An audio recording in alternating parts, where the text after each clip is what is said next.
So what's up? Magandang umaga sa inyong lahat mga kamanok. So once again, this is Linyada ng Mamay. So at this moment of time, panibago na namang mga katanungan ng ating sasagutin. Nakakatawa lang isipin na halos araw-araw ang dami ng mga questionnaire na nababasa ko at masaya ako kasi nagugustuhan nyo po yung aking mga video na ini-upload at ang dami rin nagpi-feedback at natutuwa dahil ang laki daw ng naitutulong nito sa mga newbie, mga baguhan na nagmamanok na kagaya nila. Kaya mga kamanok, kung isa rin po kayo sa mga naghahanap ng mga kasagutan sa inyong mga katanungan sa pagmamanok, feel free lang po na mag-comment dito. Wala naman po yung bayad.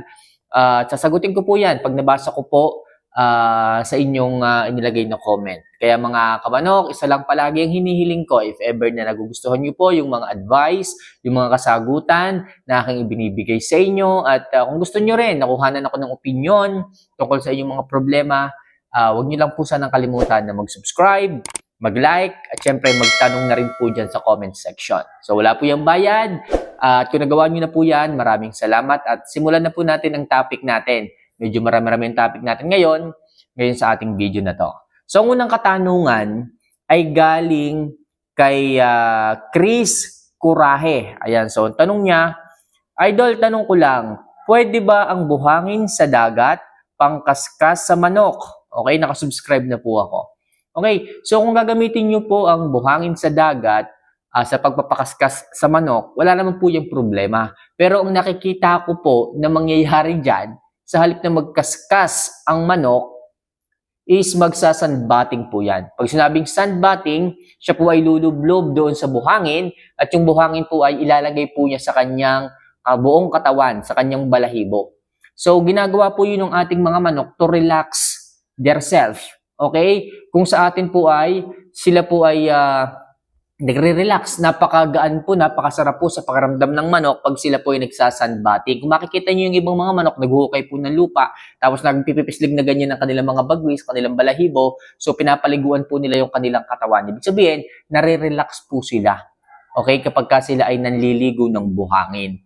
Kung tinatanong mo kung pwedeng gamiting pangkaskas o papakaskasan ng manok, wala pong problema. Pero sa umpisa lang po yan. Kasi unfamiliar pa siya, kailangan pa niya yung mga grits, kaya siya ay magkakaskas. Yung buhangin sa tabi ng dagat, pwede po yan. Okay? So, patuyuin mo lang. Mas maganda kung medyo tuyo. Okay? Para ang manok ay komportable na lumublob, na mag-sandbatting, or magkaskas man. Okay? So, next question. Galing kay Leslie Ramirez. Ayan. So, boss, ano pong gamot sa biglang lumabo ang mata ng aking manok? Salamat po. So, itong ganitong problema mga kamanok, nakakalungkot mang isipin, pero nangyari nito sa akin dati eh. Okay? Ginamot ko to. Yung iba nga, tumutuka, sala yung bibig dun sa patukaan, pero malakas silang kumain ha. Malakas silang kumain. Yung iba, sadyang may problema yung mata, pag kumakain sila, kaharap na nila yung patukaan, kaso yung tuka nila sumasala. Ibig sabihin, may problema sa vision nila, sa mata nila. So, pag ganyan mga kamamay, hindi ko na pagaling yung aking manok na ganyan eh. Okay? Napasigla ko pero yung mata may problema talaga. Maganda yung katawan, magana kumain, minsan sinusubuan ko pa. Kaso, in the long run mga kamanok, hindi na siya ganun ka-healthy. I-give up nyo rin talaga. Okay? Kaya nyo yung i-survive. Pwede nga bigyan ng pakain eh. Yun nga lang talaga may problema sa mata. Hindi na po pwede sa breeding. Kung tandang man yan, hindi na natin pwedeng ipasyal din. Diba, sabi naman natin dito talaga sa ating passion na to, health is number one. Paano na lang kung may problema yung mata? Kahit mahal na mahal natin, we need to give up. Pasensya na po mga kamanok, pero yung ganyang pagkakasakit, yan po talaga minsan ay tumatama, pero hindi po maramihan ha. Paminsan-minsan isa, dalawa lang, ganun po. Para po yung Marek's disease, minsan pa isa-isa, pa dalawa-dalawa lang, walang sakit pero makikita mo nalulumpo. Para po yung ganun. Okay? So, pasensya na po kamanok. So, next question. Galing kay Marlon B. Arellano. Ano ang dapat gawin sa mga sisiw na naglalambingan? Okay? So, sabi ko nga sa inyo palagi mga kamanok, hanap kayo ng maluwag na brooder. Yan po kasi pag masyadong makipot ang brooder tapos kinakapos po minsan kayo sa pagbibigay ng tubig. pag po madalas nauuhaw ang mga yan, nagkakaroon po ng feather pecking. Pag ang isa pong manok is na-stress, halimbawa, tinuka po niya yung buntot ng isa, nakakuha po siya ng liquid doon. So yung isa, may irritate, may inis, hanggang sa sila ay maglambingan na. Pero kung ang inyo pong brooder is maluwag, pwede pong tumakbo yung mga sisiw doon, hindi po sila maboring kasi minsan naboboring po ang mga sisiw. Pag naboring po ang mga sisiw, tutukain niya ng konti yung isang sisiw, hanggang sa yung isang sisiw is, alam niyo na, mainis din. So magkakaroon ng lambingan. Kaya mas maganda dyan mga kamanok, luwagan niyo po ang brooder, ilipat niyo po sa ibang brooder, o kaya naman ilagay niyo po sa tipi yung inahin, hayaan niyo pong maggagala yung mga sisiw. Kapag marami pong ginagawa yung mga sisiw sa ranging, wala po silang time para maglambingan. Makaka-focus po sila sa kung ano mang ginagawa nila doon, maghahanap sila ng pagkain, maghahabol sila ng mga kulisap, magkakaykay sila, kung ano mang pinagkakabisihan nila doon, yun ang kanilang uunahin. Wala silang time para maglambingan. Okay? So, muli, kung nasa maliit na brooder, ilipat nyo po sa malaking brooder, o kaya naman, medyo luwag, ilagay nyo po sa ranging. O kaya naman, maglagay po kayo ng dahon ng tuyong saging, ibitin nyo po, para po meron pong tataguan yung ibang mga sisiw kung halimbawa sila ay nabubuli. Okay? So, next question. Ito galing kay Jason X Gaming. Ayan. Idol, paano po gamitin ang reload? Next month na po kasi kami may pupuntahang pasyalan. Maraming salamat, Idol. Okay?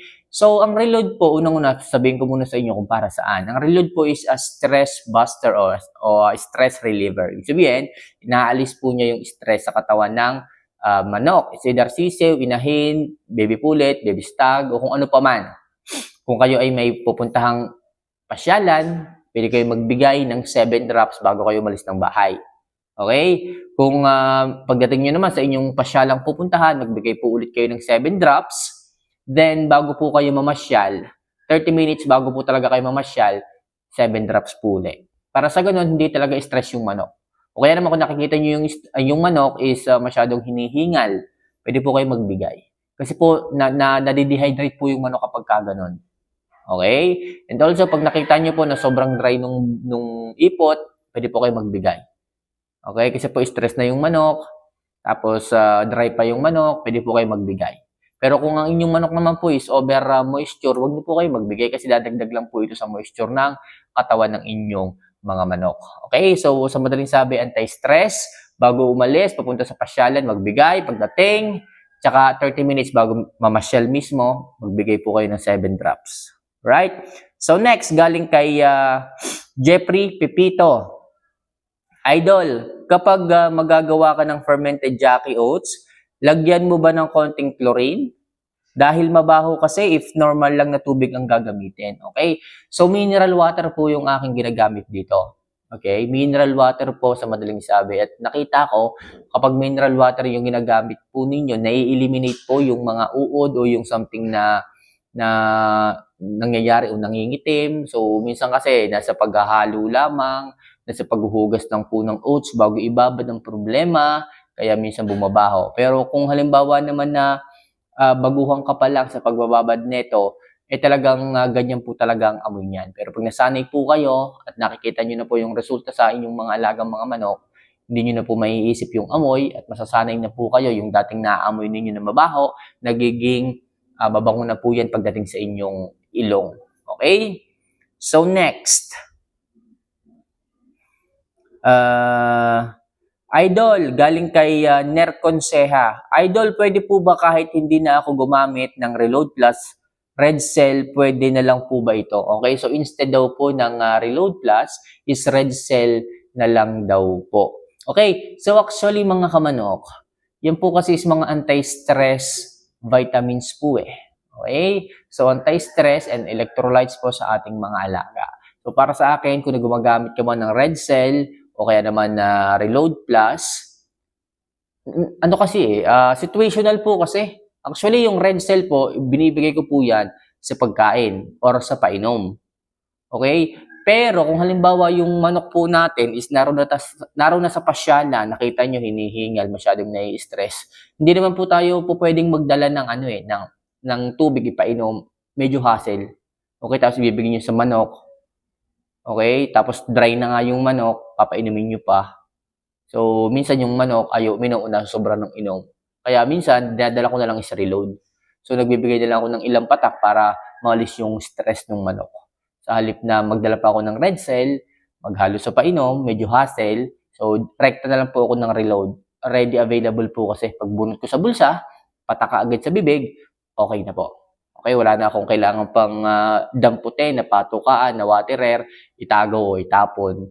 O basta meron akong Reload Plus, bukas lang ako, rekta na sa bibig. Mas pinipili ko po ang Reload Plus na inyo pong dalahin. At situational nga po, mga kamanok. Situational, kung halimbawa nga po, nasa pasyalan na po kayo at nakikita nyo, hinihingal yung manok, na-stress. So, Reload po ang aking ibinibigay at hindi po pwedeng mawala.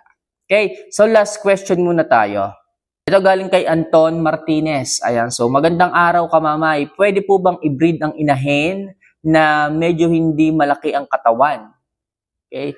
So, nagtatanong siya kung pwede daw pong i-breed ang isang inahin na hindi medyo malaki yung katawan, medyo payatin. So, mga kamanok, hindi po pare-parehas ang body figure ng mga manok. Okay? Merong minsan bulto talaga ang katawan, merong medyo slim type. Okay, wag niyo pong pagbasihan kung halimbawa ang linyada po ng manok is ganun talaga. Wag niyo pong paghanapan.